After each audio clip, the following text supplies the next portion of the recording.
President Trump and the First Lady taking some heat on social media for not reciting the Apostles' Creed during George H.W. Bush's funeral. On the third day, he rose again. He ascended into heaven and is seated at the right hand of the Father. Twitter pounced in a number of ways. One of the many ones that we came across with regard to this said this is shameful for a Christian who refuses to say the Apostles' Creed. I told you he's playing like he's a Christian to get Christians out to support him. Shameful, but don't fool me, won't get my support, wrote Larry Tillman as just one example. There's several of them that we spotted when we looked at all these. My next guest says that comments like those are exactly why he quit the social media platform, which he calls a breeding ground for thoughtlessness and contempt. Here now, Glenn Harlan Reynolds. He's a law professor at the University of Tennessee. Welcome, sir, this evening. So what's your take on this? I mean, obviously, folks jumped all over him, and as I said, this is exactly why you feel that it's not a positive for the country. Yeah, well, first of all, I have to say, people told me that if Trump were elected president, we'd see people shamed for not praying in public, and they were right. And in fact, it's even Trump. There you go. I'm happy to say I missed most of this because I wasn't on Twitter, which is where it mostly took place, and that's what Twitter's mostly good for, is mass shaming of somebody who offends a few people who are able to get a bunch of other people excited about it too. And for 24 hours or so, it's a big deal, and then 24 hours later, usually nobody remembers it. Yeah, well, the president likes to use it a lot. He does. So, I mean, it's fair game if you're going to put yourself out there often that you're going to be in the arena, so to speak, and get the backlash that comes with it? Well, he's fair game. He's the president. He's fair game for everybody. The pattern on Twitter, going all the way back to a woman named Justine Sacco a number of years ago, has been people who aren't big and famous and important being attacked by Twitter mobs. She put up sort of a joke about AIDS stereotypes in Africa, got on a plane, and by the time she landed in Africa, she'd lost her job and she'd had millions of people tell her she was the worst thing ever. Has Justine landed was the hashtag they used for that. And since then, we've seen a lot of that sort of thing. And it's often somebody who is basically a nobody who is attacked by the Twitter mob, because that's really what Twitter's good at. Twitter with the hashtag and the retweets and the short, informationless format is primarily a tool for getting people angry and letting them focus their anger on a particular target till they get bored and move on. That's just how it tends to work. Well, I know you had your own run-in, but we're out of time. Glenn Harlan Reynolds, thank you for being with us tonight with your thoughts. Thank you, sir. So tonight's quote of the night is a diary passage from George H.W. Bush that was written on the very last day of his presidency and later audio recorded. What an experience it's been. How privileged I am. How lucky our family has been. How much I miss my mother. And today I'm thinking of Dad, too. As I told Bill Clinton, I feel the same sense of wonder, majesty about this office today as I did when I first walked in here.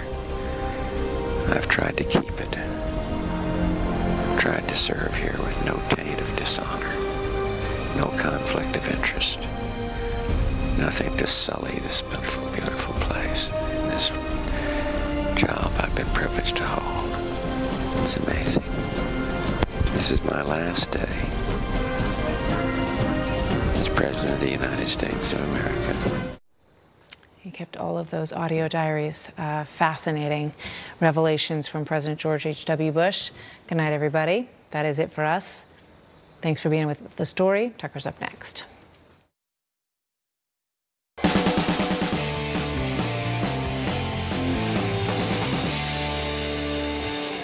Good evening and welcome to Tucker Carlson. Tonight, one of the most bewildering parts of our current moment, and there are many, is watching the American left become the mirror image of what it once was not so long ago. Do you remember when liberals supported free speech and due process? When the ACLU had principles? Remember when they sided with wage earners over billionaires when they kind of cared about you or pretended to? Seems like about 100 years ago. Liberals also, by the way, used to care about the environment, not the politicized abstract stuff like climate policy, but the actual physical environment of America, our land and our water and our trees, even our sidewalks. Liberals were worried about mass immigration and overpopulation then. They didn't want to live in a crowded, dirty country. Well, after a whole lot of searching, we have located the last liberal in America who feels that way. We'll talk to him in just a minute. But first tonight, speaking of liberals, they are thrilled by the Mueller investigation these days. It seems like all upside to them. Their political opponents are being harassed day and night. Some of them may soon be indicted. The administration can barely govern with all the noise about Russia. Now, Robert Mueller is said to be a Republican. They always tell us that. But in effect, Mueller is doing the heavy lifting of the Democratic Party. If you're a progressive who hates Donald Trump, this is like Christmas every single day. Or is it? Writer T.A. Frank has his doubts about that. Frank is no right-winger. He doesn't like Donald Trump, actually. But he's thought this through carefully. In an insightful piece for Vanity Fair, Frank wonders if liberals will look back on this moment and consider the Mueller investigation worth doing. In response to criticism from the left, for example, Frank notes, quote, Trump's White House has pursued what is arguably the harshest set of policies toward Russia since the fall of communism. That's hardly something to celebrate. Yet nearly all of the pressure from the center-left, as much as from the right, is toward making it even tougher on Russia. So the question is it really wise to risk war with a nuclear-armed power solely for short-term partisan political advantage? Is that a precedent you want to set, Frank wonders? And then this, which ought to be printed and taped to the fridge in the kitchen of every political consultant on the Democratic side in Washington. Here it is, quote, the weapons you create for your side today will be used by the other side against you tomorrow. Do we really want the special counsel investigation to become a staple of presidential life? It's a creation with few boundaries on scope and a setup that encourages the selection of a suspect, followed by a search for the crime, rather than the other way around. Well, that's a good point. Democrats are now telling us that Robert Mueller is somehow above the reach of government. Any executive branch oversight of his investigation qualifies, they tell us, as an impeachable offense. In their view, Mueller is something like a God prosecutor, accountable only to himself. But the question is, will Democrats be comfortable with that standard when the next independent counsel investigates the next Democratic president? And more to the point, whatever happened to representative government? Shouldn't all federal employees answer to elected officials who in turn answer to voters? That's what representative government is. Well, not anymore. In the name of defending democracy, the left is weakening democracy. Democrats don't seem to understand that now. They're having too much fun watching their enemies suffer. But they will understand it, and likely they'll deeply regret it. Robin Biro is a former Obama campaign regional director. He joins us tonight. Robin, thanks a lot for coming on. Thank you, Tucker. First to the Russia question, I would never argue that Russia is our friend. I think, they don't seek our best, and I think they've undertaken a lot of mischief at our expense over the years. In the last election, probably one example of it. But the idea that Russia is our primary geopolitical adversary is like insane. It's untrue. That, of course, would be China. No one disagrees with that. And so doesn't this whole investigation amount to, in effect, a lie to the American people about the threats we really face? Tucker, I look at this from the standpoint, I'm a veteran. Yes. A Spec Ops veteran, and I look at this as protecting our democracy. The sole intent of this was to look at foreign influence in our electoral process. Right. That really shouldn't be a partisan issue. I think that as patriotic Americans, and I think that we both are, and most of the viewers are, I'm sure, we support federal law enforcement and want to make sure that they are not adversely affecting our electoral process. But I wonder, though, look, like a lot of things, I don't disagree with what you say in theory, but I wonder if we're not undermining democracy in its defense. So here you have a special counsel who Democrats are telling us is not accountable to any branch of government. The executive branch run by Trump can't rein him in because that would be an impeachable offense, and Congress has no authority because he's an executive branch employee, technically. So that's not a democratic system where you have someone with the power to destroy your life and put you in prison who can't be accountable to anybody elected by voters. That's the opposite of democracy, is it not?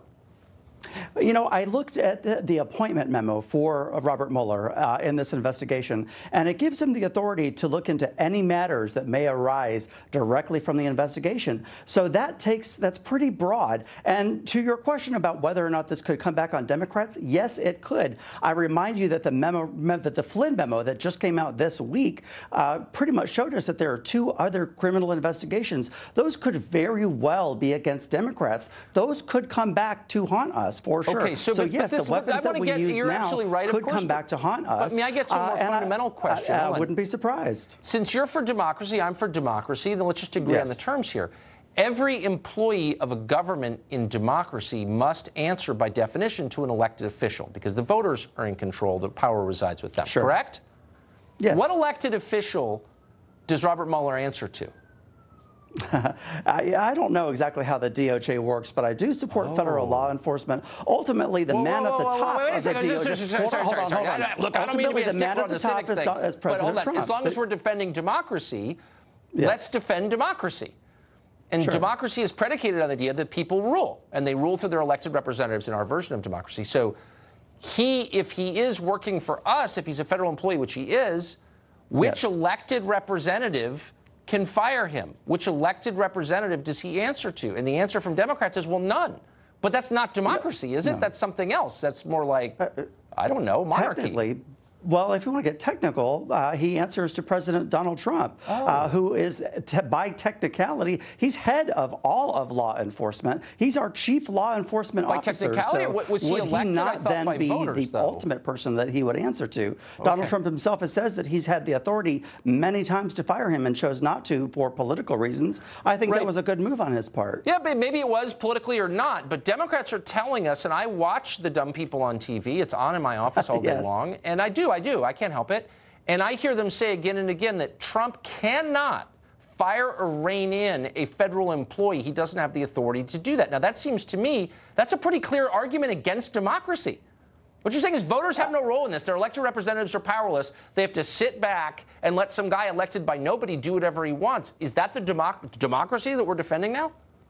No, and you're correct to point out the hypocrisy of the left, especially on some of the other networks. I watch those networks too. I get counterpoints. I watch conservative media. I watch the other mainstream networks, and they're not calling out things appropriately. You are correct that President Trump has been tougher on Russia than any other post-war president, post-Cold War president. That is correct. I fact-checked that with NPR because that's a trusted source. But I don't see that coming. I don't see that. I don't see that coming from mainstream media, other mainstream media. Again, a 30,000-foot question here.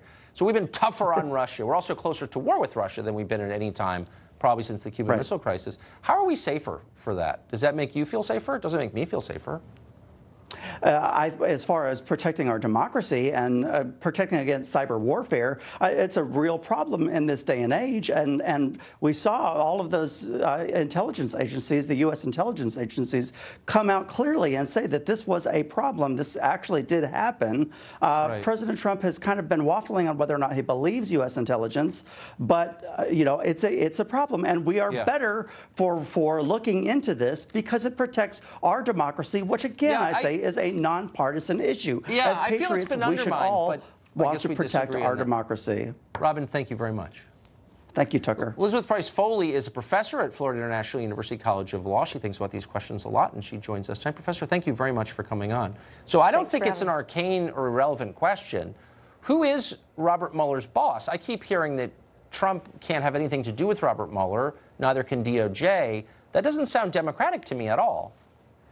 Yeah, he's kind of a strange constitutional chimera, if you will. I don't know who his boss is. In theory, he's an employee or an officer, more specifically, within the Department of Justice, and he would be accountable to the Attorney General, who is in turn accountable to the President. However, what they've done is they've disabled that accountability by not only obtaining Jeff Sessions' recusal, but by now suggesting that the acting Attorney General, Mr. Whitaker, can't exercise supervision because if he does, it'll be shutting down a legitimate investigation and obstruction of justice.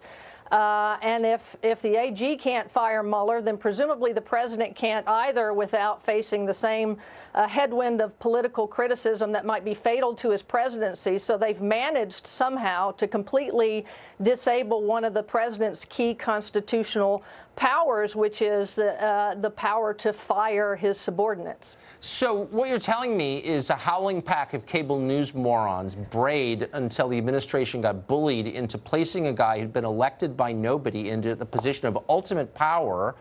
He's not accountable to any elected official, and this is the democracy that we're supposed to be defending?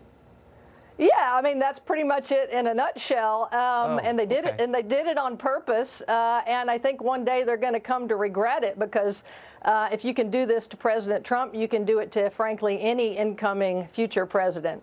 But there's nothing, I mean, I guess just to the point, I mean, leaving Trump or future presidents or any politician out of it, there's nothing that voters can do because they are wholly powerless over Robert Mueller. So isn't that like the opposite of the system that we're supposed to be living under? Yeah, I mean, you know, he's kind of a fourth branch of government unto himself, because, you know, he has actual what's called entrenchment via regulation, which means he can't be fired except for, quote unquote, good cause. And so you'd have to lay the foundation to even try to begin to fire him, which is not easy to do. It's kind of the functional equivalent of having tenure as a professor. It's very difficult to get rid of him. And if you do dare to try to fire him, if Trump did it, or if Whitaker or a future attorney general tried to do it, you could be sure that there would be investigation after investigation after investigation and cries of obstruction of justice. So there'd be a very high political price to pay. So he's just a heavily armed pope, and we just have to kind of look at it. Okay, even as we defend democracy. Professor, thank you for clarifying. You know, I'm not a lawyer, so I just appreciated the clarity on that. Thank you. Sure. Well, the former FBI director, Jim Comey, is scheduled to testify tomorrow to the House Judiciary Committee. Why is he going there? What questions should House members ask him? It's easy to lose track of all these different threads. That's why we're grateful to have Terry Churchy with us. He's a former Deputy FBI Assistant Director of Counterterrorism, and he's with us right now. Mr. Churchy, thanks very much for coming on. So, you're welcome, Tugger. What should members of the committee in the House ask of Mr. Comey tomorrow? Well, I think, first of all, Tucker, I'd like to say that we should all keep in mind that when you take the Clinton email server investigation and the Russian collusion investigation, much of this wasn't done in accordance with the way the FBI usually does business. So that's your first clue that something is wrong, and something was wrong with the decision-making process inside the FBI. So what I would do, because these people on the committee have had access to millions of records and done a lot of interviews over the last couple of years, they have a lot of information. So what I would try to do here, because I think the key here is to find out from Jim Comey if he ever thought there was political interference in what he was doing in the FBI and the decisions he was making. And if he did, who were the people behind that? Because after all the questions that have been asked, and even these questions have been asked, we still don't have simple answers to simple questions. Let me take one, for example. I'd like to see them ask him this. Who made the decision not to use a grand jury in the Clinton email server investigation? Yes.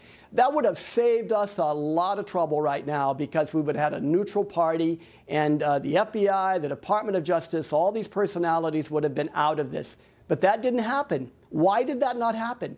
Jim Comey should know the answer to that. He should know who decided not to use a grand jury. The other thing, or another simple question is, I'd like to go to the interview of Hillary Clinton. And then we know that he was already working on the memo to exonerate her even before she was interviewed. So I think they should really hone in on all of the questions related to the planning of that interview. And when we're FBI agents and we're trained to do interviews in our car, and I mean, when we get to the street, the normal FBI case, you know, you plan a lot of these interviews in the back of your car. You're talking to each other. You put somebody in the front seat. And you plan it, though. You know going into it what to expect, what you're going to try to get out of it, and kind of have an idea of what you're probably going to be told by the subject. But you are independently in control of all of that, the atmospherics, the atmosphere, everything. So in the Clinton case, that's not what happened. In the Clinton case, logistically, all kinds of people were involved in making decisions that made that interview just about useless. And so we need to know why that, and who was calling those shots, and who in the DOJ was doing that. And I'll give you a real quick example. Why was Cheryl Mills, who was the chief of staff for Hillary Clinton at the State Department, and part of the problem here, why was she allowed to be there representing Hillary Clinton as one of her attorneys? These are really problematic. Yeah. Really problematic. 2 years later, we still don't know. Terry Churchy, thanks very much for that. Really interesting. You're very welcome. We've got a Fox News alert for you. Multiple sources are telling Fox News tonight that the president plans to nominate Heather Nauert to replace Nikki Haley as ambassador to the United Nations. Nauert previously, of course, worked right here at Fox. She currently serves as the spokeswoman at the State Department. For the record, like her a lot. We'll continue to follow the story. Well, the left has united around the idea of admitting as many people as they can into America. But could that imperative clash with the left's traditional concern about the environment? Not a small question, really. That's next.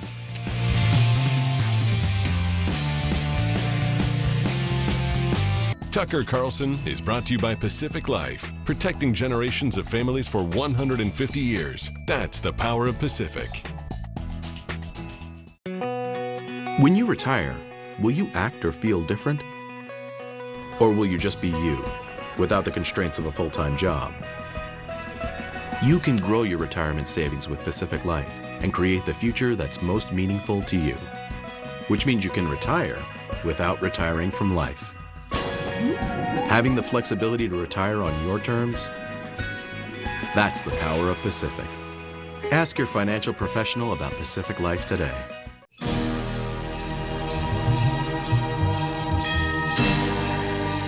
Give a gift that brings the ones you love even closer with a DNA kit from 23andMe. And this holiday, get 30% off each kit at 23andMe.com. Lean on me when you're not strong, and I'll be your friend. I'll help you carry on. Lean on me. Morning. Welcome to Mitsubishi. Interested in a test drive? Yeah. Sure. Can you check out the stereo?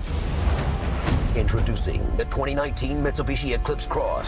If you like sculpted lines, you'll love its dynamic design. In a world of asphalt, gravel, and snow, Super All-Wheel Control will save the day. With a 10-year, 100,000-mile powertrain limited warranty, the Eclipse Cross is a must-see, now showing at a dealership near you. What? Test drive a new crossover at your local Mitsubishi dealer. Drive your ambition. Mitsubishi Motors. Wait! Where's Grandpa? If you're making too many bathroom trips, pay attention. Super Beta Prostate has clinically tested ingredients that help reduce urges to urinate so you can enjoy more of life's best moments. This is an invitation to dive into a world bursting with life. Are you ready to become a part of this Atlantis, Bahamas at heart? Book your winter vacation by December 10th at 1-800-ATLANTIS or AtlantisBahamas.com. Fox News Channel on Sirius XM. Your favorite shows on Channel 114. Plus, every story, every 15 minutes. Fox News headlines 24/7, Channel 115. I'm all about my bed. This mattress is dangerously comfortable. When I get in, I literally say, ah. Meet the Leesa mattress. A better place to sleep. This bed hugs my body. I'm now a morning person. The Leesa mattress is designed to provide strong support, relieve pressure, and optimize airflow to keep you cool. Hello, bed of my dreams. Order online. We'll build it, box it, and ship it to your door for you to enjoy. Sleep on it for up to 100 nights and love it, or you'll get a full refund. Returns are free and easy. I love my Leesa. Today is gonna be great. Find out why so many people love the Leesa mattress. Then try it in your own home. Order now and save big. For a limited time, get $150 off and free shipping too. Go to buyleesa.com today. You need this bed.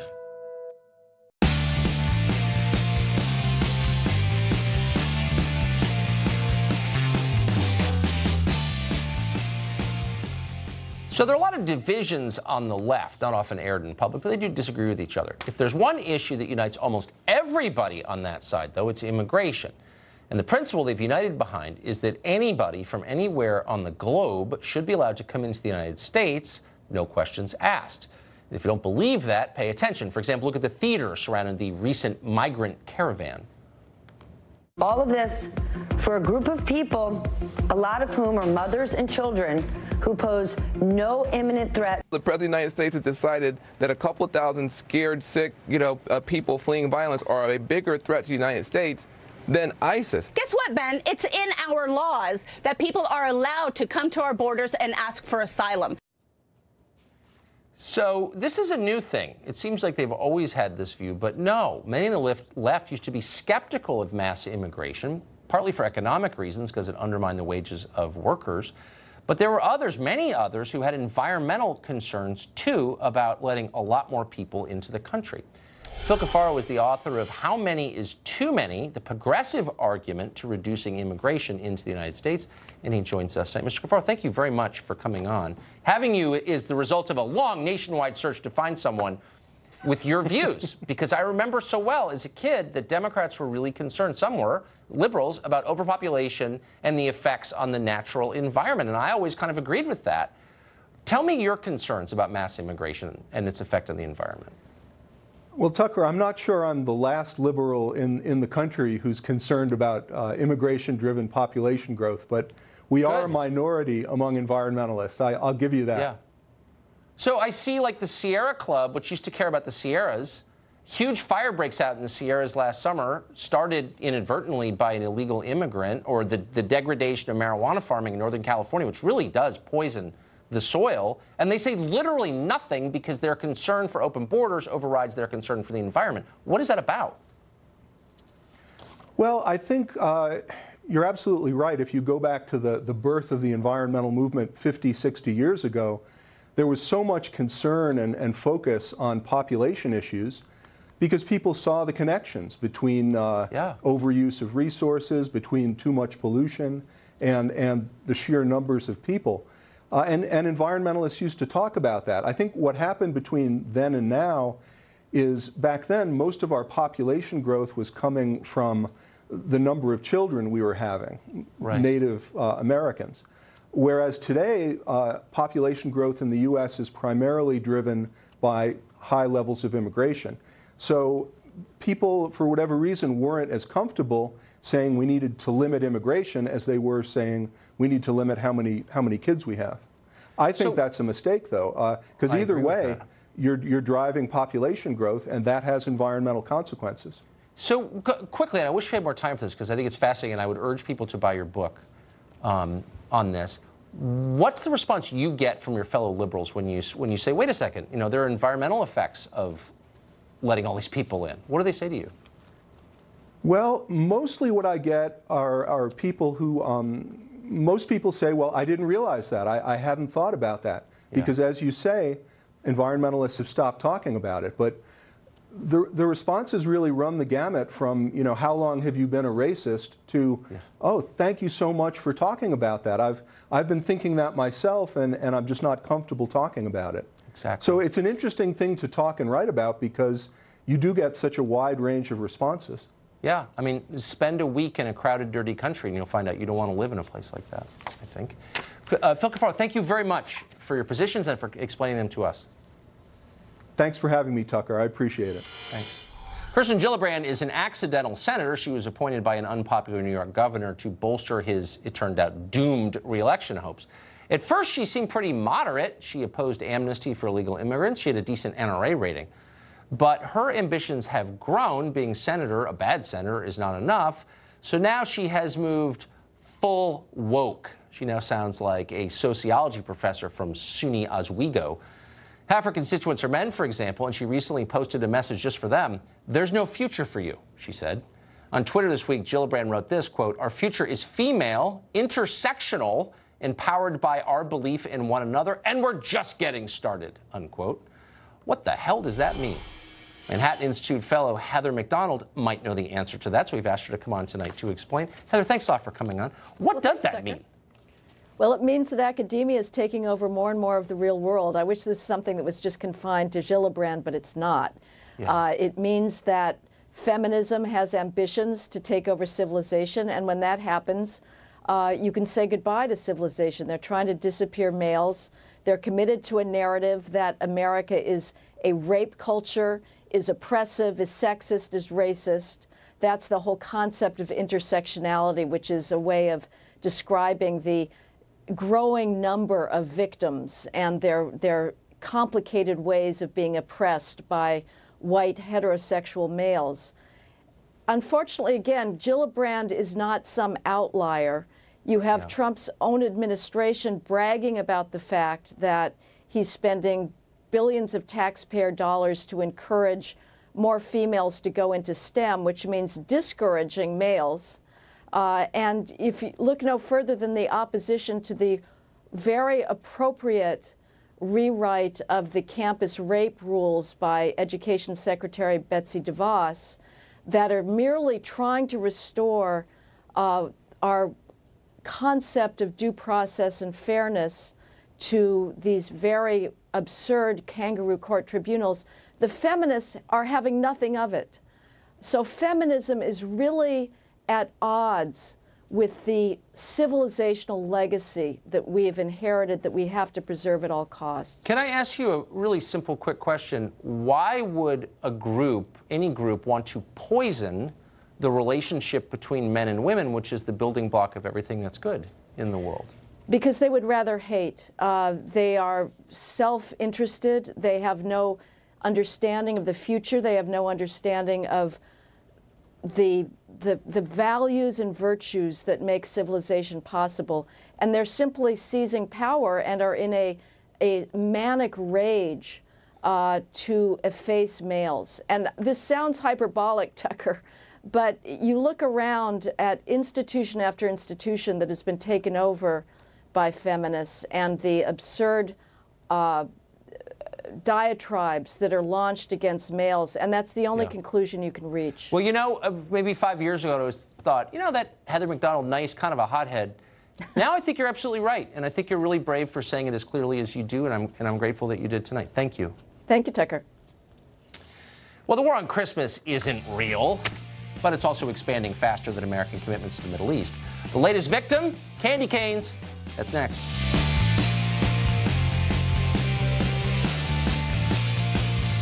If you want a car from a company that's been building them for 115 years, get a Ford.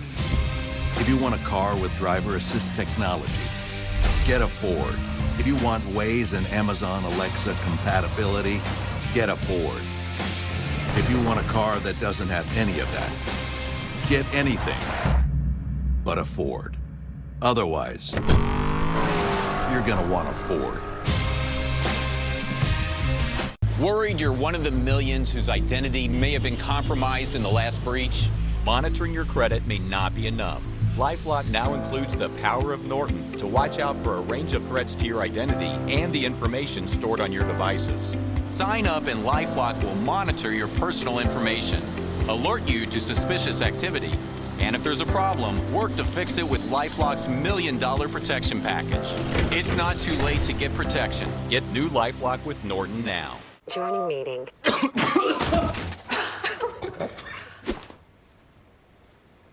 Fight your cough and break up mucus with new Alka-Seltzer Plus Cough and Mucus. Just one pill works 12 hours, all day or all night. Max your cold relief with Alka-Seltzer Plus. Ruby Tuesday's new homestyle combos starting at $11.99. Choose from 6 all-new, creamy, hearty, savory, cheesy entrees, plus endless trips to the garden bar. Join us at Ruby Tuesday for new homestyle combos starting at $11.99.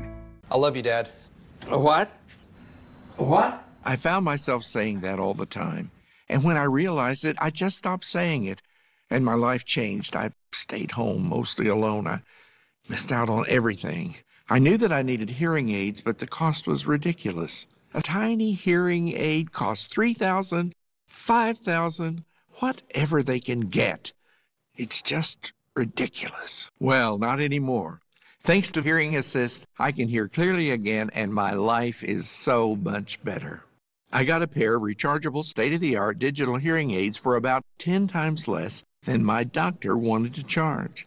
You can't see them, and I never have to change the batteries because they're rechargeable.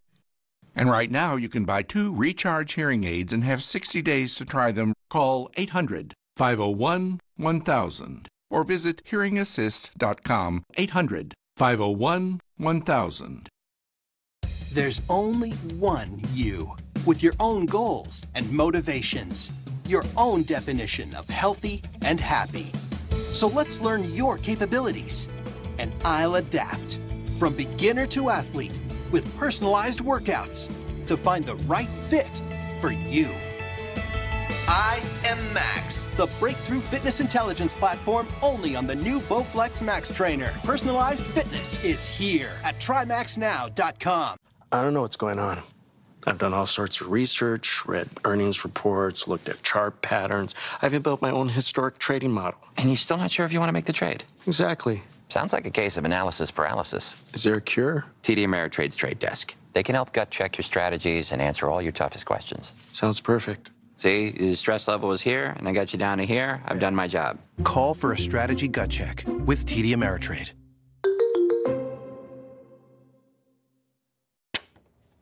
Well, the war on Christmas is totally fake. They always tell you that on TV. But it's also underway again and got off to a hot start last week with the left launching a new offensive against Rudolph the Red-Nosed Reindeer. Now the war machine is opening up new fronts faster than we can keep up, but we're trying. An elementary school principal in Nebraska has banned a whole swath of Christmas-related items from his school. That would include Christmas trees, elves, Santa, and red-green color combinations. How about candy canes? Are they allowed? No. They're banned too. Why? Because they're in the shape of a J, which represents Jesus. Mark Stein is an author and columnist. He joins us tonight. You know, I just want to say again, the war on Christmas is not real, Mark, so stop talking about it, you right-wing Fox guy. Yeah, entirely fictitious. Okay, I'll bite on that and go back a couple of centuries, Tucker. You know, the separation of church and state, when the founders came up with it, it's basically that they didn't want President Washington being the head of the Church of America as the Queen is head of the Church of England. That's it. They didn't want the Archbishop of Virginia sitting in the Senate as the Archbishop of Canterbury sits in the House of Lords. And like a lot of sane concepts, it's metastasized into something utterly insane.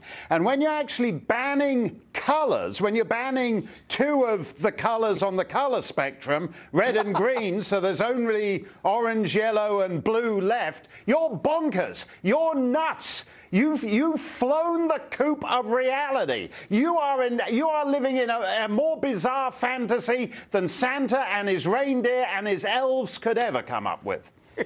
You just banned starboard and port. How dare you? Okay, another thing. A Minnesota State University professor tweeted this week that Mary the Virgin could not have consented to the conception of Christ and that God was behaving, therefore, in a, quote, predatory manner. That professor, whose salary is paid for by taxpayers, also tweeted himself decorating a Christmas tree with satanic ornaments. Have you taken any of his classes, Mark Stein? No, and the reason is this is because 50 years ago, this kind of shallow banality would have been the province of a drunk undergraduate at 3 in the morning. I mean, basically, the idea that God has gotten the Virgin Mary back to his pad, and she's saying, I really must go, and he's saying, oh, baby, it's cold outside, and put some records on while I pour. I miss the days when atheists were at least intelligent enough to take seriously what they were purporting to knock down. The stupidity and banality and shallowness and reductiveness of this is a dismal comment on the state of atheism in America. And it's not even brave. They'd never criticize Jeff Bezos, the richest man in the world, or Apple, Tim Cook, or Google. They suck up to people in power and then beat up on the evangelicals and call themselves, you know, countercultural. Yeah. I mean, it's pathetic. And they don't seem to make as the same kind of Ramadan jokes as they do Christmas jokes. No, it's odd that, isn't it? I wonder why that is, Tucker. Huh. So you mean this community college professor, whatever this guy is not attacking Muhammad? No. This is cardboard courage. By the way, from teachers, even if you're an atheist, the greatest glories of Western, to go back to what Heather was saying, the greatest glories of Western music, art, architecture, painting were in the cause of Christianity. You're cutting out Botticelli and all the rest of it. Well, the university wouldn't exist without it. So, right. But these no. From Botticelli to Frosty. Exactly. That's a very short leap. So good. Rudolph and Leonardo, all gone. All got to go. It's the Cultural Revolution. See ya. Thanks, Mark. Time now for Final Exam. We have news professionals here at Fox who follow this stuff for a living. Can you beat them in recalling what just happened? How's your short-term memory? The ultimate test of that. Final Exam after the break. A September to remember starts with a December to remember at the Lexus December to Remember sales event. Lease the 2019 RX 350 for $419 a month for 36 months. Experience amazing at your Lexus dealer. This thing called love, I just can't this holiday, give the gift of Peloton. How did you know? Right? Who would have thought? My name is Daniel Miller. I work for the American government. You're a spy. The Russians are making a move. Take out the peacemakers. Strike a match. Iron Curtain falls again. This place is a time bomb. The fuse is lit. Big wars start in small places. Berlin Station, December, only on Epix. These people, they speak a language we cannot understand.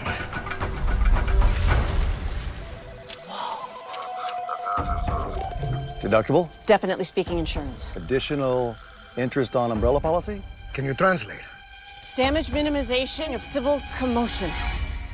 When insurance needs translating, get answers in plain English at progressiveanswers.com. He wants you to sign Karen's birthday card. It's a high honor. If you live with diabetes, why fingerstick when you can scan? With the Freestyle Libre 14-day system, just scan the sensor with your reader or iPhone and manage your diabetes. With the Freestyle Libre 14-day system, a continuous glucose monitor, you can check your glucose levels anytime without fingersticks. Ask your doctor to write a prescription for the new Freestyle Libre 14-day system. You can do it without fingersticks. Learn more at freestylelibre.us. There's a place where you can make up for lost time by completely losing track of it. Where you can indulge in everything because it's all included.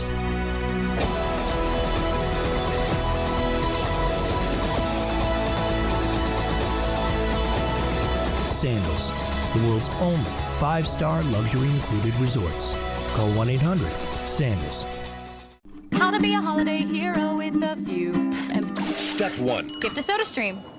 Step 2. Save up to 2,000 bottles a year by using one reusable bottle. Step 3. Raise a glass to the holidays. Make sparkling water and help save the planet. Risk-free for 30 days. For the best deal of the season, go to SodaStream.com and save up to 40%. Get your SodaStream today. SodaStream can be found at these fine retailers. I'm all about my bed. This mattress is dangerously comfortable. When I get in, I literally say, ah. Meet the Lisa mattress, a better place to sleep. The Lisa mattress is designed to provide strong support, relieve pressure, and optimize airflow to keep you cool. Read our reviews, then try it in your own home. Order now and save big. For a limited time, get $150 off and free shipping too. Go to buylisa.com today. You need this bed. To celebrate the Grinch movie, IHOP has all new Grinch pancakes, mint hot chocolate, and kids eat free from 4 to 10 p.m. Right, Mr. Grinch? Get IHOP's new Grinch pancakes and see the Grinch in theaters. One for you and one for me. I love it. Oh, actually, that was supposed to be I love for it. me. I like red. Get nearly $12,500 total value on this specially equipped Yukon Denali when you finance through GM Financial. The best segment of the week, the respite from the real news. Time now for Final Exam. We pit the experts against one another to see who's been paying the closest attention to what's happened in the last week. Joining us tonight, frequent Fox News contributor Morgan Ortagus and correspondent Peter Ducey. Really two of the best. Definitely. Are you ready? I'm nervous. I'm nervous too. I don't even know what the questions are. Here are the rules. Doubtless you know them, but for viewers who don't. Hands on buzzers. I ask the questions. The first one of you to buzz in gets to answer the question. You must wait until I finish asking it before answering it. You can answer once I acknowledge you by saying your name. Each correct answer is worth a point. If you get it wrong, we detract a point out of cruelty. Best of 5 wins. Are you ready? Yes. I'm ready. Okay. Question 1. Which Caucasian 76-year-old cisgender male has just announced to the world that he, and he alone, is the most qualified person in America to be president? I don't know about the first part of that. Look, I just read the scripts here. It's Joe Biden. You think it's Joe Biden? I know it's Joe Biden. You know it's Is Joe that worth 2 points? We'll find out. Is it Joe Biden? Old Joe Biden is reemerging to say that, hey, wait a minute, Amtrak minute here, okay? I think I'm the most qualified person in the country to be president, he said. I knew this. I could have been. For the record, I don't know what cisgender means, and that's the first and last time I'm ever going to use the term. Okay, we'll see. But you're right, it was Joe Biden. Okay, question 2. Okay. Politicians come up with all kinds of excuses for their shortcomings, but this week, possibly the best on record. Which not-so-bright Democratic senator said that her party has problems relating to Americans because they're just too smart? Oh. The Democratic Party is just too smart, says this famously unsmart senator. Oh, I know who it is. From a state that was added in 1959. Is that true? Yes, the 59 part? Who is it? Mazie Hirono. Mazie Hirono, you say. Is it Mazie Hirono who's just too smart? At a symposium, Democratic Senator Hirono was asked what Democrats must do. You risked it? Oh, that's right. I mean, I would have been back down to zero. Fortune favors the bold, Mr. Ducey, as you know. Was told to me at one of our retreats was that we Democrats know so much. That is true. And we have to kind of tell everybody how smart we are. Right. Yeah, just, you know, when you know too much. Me too. I also have to tell everyone how smart. Hashtag me too. It's tough. I just know too much. That's my problem. Yeah. All right. Now, the National Game Show Commission has required that the remaining 3 questions be food-related in honor of the holiday season. Oh, okay, good. Question 3 in reverse order. Millennials are being blamed for killing off which canned food product because they don't like using can openers? Did we get multiple choice? No, Peter is killing me. My guess, this is just a guess, is tuna. Ah! Tuna? Although that's kind of an out there guess. Could it be canned tuna?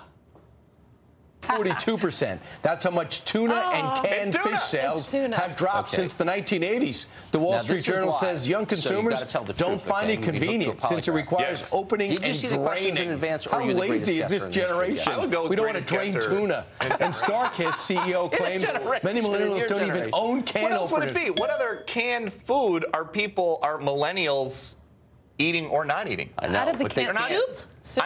I feel like soup, still big. Yeah, but twist it. You legalize marijuana and the can opener becomes too much. Okay, refried beans. I'm getting a new direction from our producers in New York in my earpiece saying the following 2 questions are now worth 2 points apiece. Oh, good. I have a chance. I don't understand their reasoning, but that's what they're telling me. Peter's killing me. Question 4. This is multiple choice to answer your question. Okay, good. Animal rights activists are asking the rest of us to stop using the phrase, bring home the bacon. But they have a replacement phrase for us to use. Is it A, bring home the tofu, B, bring home the bagels, C, bring home the, wait till I finish, did it too early. pudding? Can I hit it now? Our producers who clearly are on your side are saying they're letting you answer it anyway. Thank you. It's B, the bagels. Is it B, bring home the bagels? Bring home the bagels. And as a New Yorker, I like that. The pork industry is pretty ugly, so absolutely. Bring home the bagels. Which I don't ever think about. I didn't think about it this morning when I ate it. Are you telling us that you didn't know the answer to that, even though that was you? Look, it's, you know, the show's over and it's over. I'm on to the next one. I did actually know the answer. Okay, final question. So wait, so I got 2 points. Yeah. All right. Peter Ducey in the lead, 3-2. All right. This is another multiple choice, so listen carefully and wait until all options have been presented before buzzing in. Scientists have now discovered the perfect portion size for French fries. In order to live a happy, healthy life, how many French fries should you eat per serving? Is it A, 20 French fries, B, 6 French fries, C, 13.5 French fries, or I'm adding this myself, D, no French fries at all? It is B, 6. 6? Final answer, Reach. You don't think it's 20? No, 6. Because that's like a normal serving of French fries. Not for me. I'm a 40 man. But okay, is it 6 French fries? Only 6 fries. I'd rather have no fries than 6 fries. 6 French fries is an insult to fries. And to America, and to France, for that matter. In the study, the professor refers to fries as, quote, starch bombs. You know, I don't know who that foreigner is, but I totally agree with him 100%. I do too. That man. The guy who sings in the car. Oh, well, he's very good. He's very true about French fries. The best French fries are at the Eagles game, Chickies and Pete's, and you dip them in the cheese sauce. I agree. Amazing. Fly birds fly. It reduces the pain from being beaten up, which everyone who goes to Eagles games is.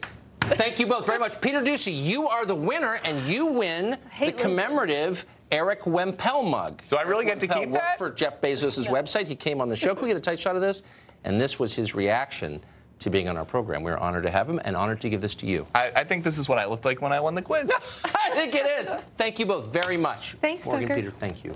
That's it for this week's Final Exam. Pay close attention to the news, especially the weird news, all week. Next Thursday, see if you can beat the news professionals. We'll be right back. Morning. Welcome to Mitsubishi. Interested in a test drive? Yeah. Sure. Can you check out the stereo? Introducing the 2019 Mitsubishi Eclipse Cross. If you like sculpted lines, you'll love its dynamic design. In a world of asphalt, gravel, and snow, Super All-Wheel Control will save the day. With a 10-year, 100,000-mile powertrain limited warranty, the Eclipse Cross is a must-see. Now showing at a dealership near you. What? Test drive a new crossover at your local Mitsubishi dealer. Drive your ambition. Mitsubishi Motors.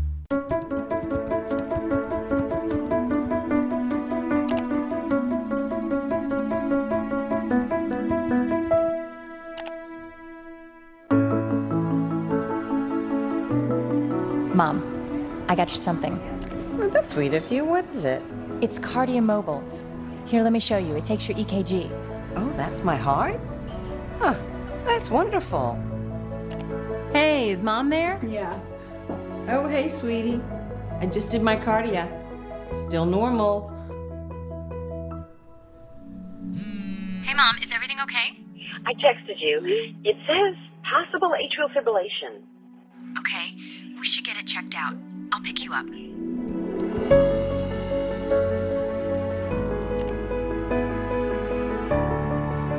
This holiday, give peace of mind to a loved one for only $99, and they'll receive a free carry pod. To order, visit cardiomobile.com.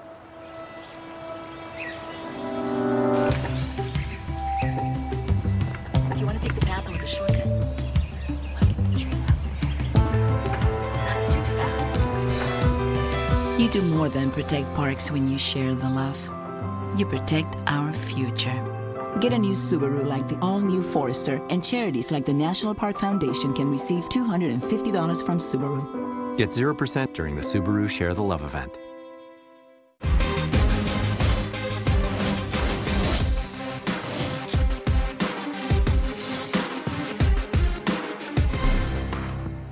This is not a bed. It's proven quality sleep. The new Sleep Number 360 smart bed from $9.99 intelligently senses your movement and automatically adjusts on each side to keep you both effortlessly comfortable. It can even warm your feet to help you fall asleep faster. How smart is that?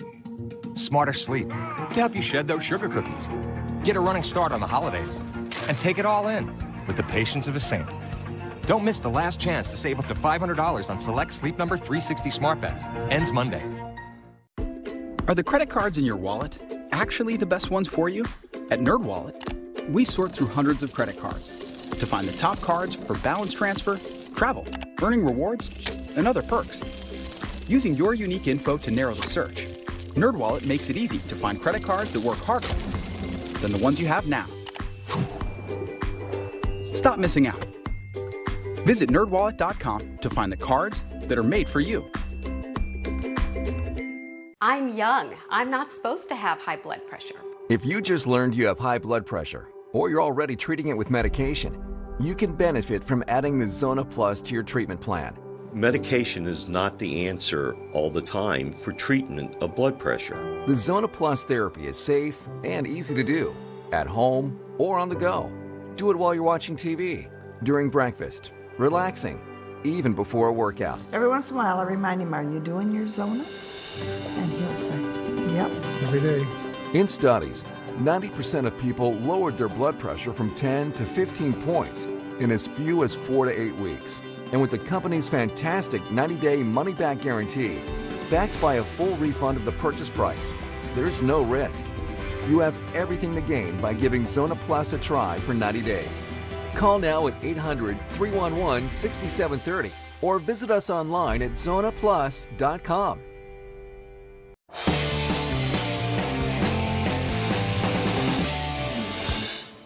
Well, if you've been paying any attention at all, you know that official Washington has been hyperventilating for weeks because the Trump administration has not yet ended America's relationship with Saudi Arabia after the murder of Jamal Khashoggi. Well, the U.S. can't be allied with countries that assassinate people, they're telling us with a straight face. There must be some sinister reason that Trump is sucking up to the Saudis. Watch the tsunami of false outrage.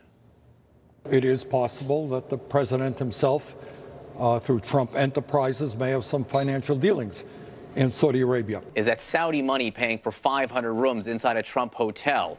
What do you make of that?